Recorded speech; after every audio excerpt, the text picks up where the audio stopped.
ஒரு சிறிய கிராமத்தில் எல்லோரும் தூங்கும் நேரத்தில் மட்டும் ஒரு பழைய மரத்திலிருந்து டிங் டிங் என்று ஒரு விசித்திரமான மணி சத்தம் கேட்கும்.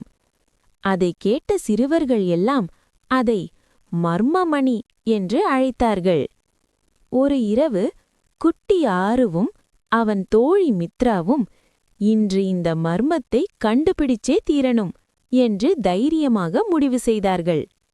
நிலா வெளிச்சத்தில் மெதுவாக அமைதியாக அவர்கள் அந்த மரத்துக்கு அருகே நடந்தார்கள்.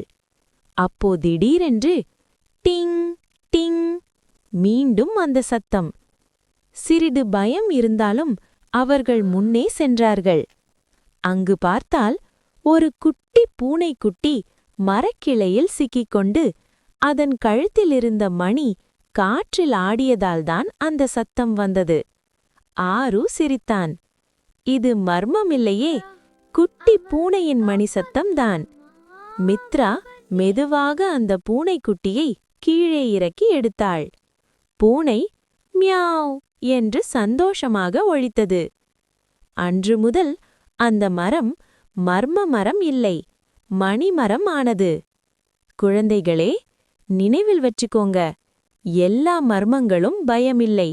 சில மர்மங்கள் நம்ம சிரிப்புக்காகத்தான் பிறக்குது.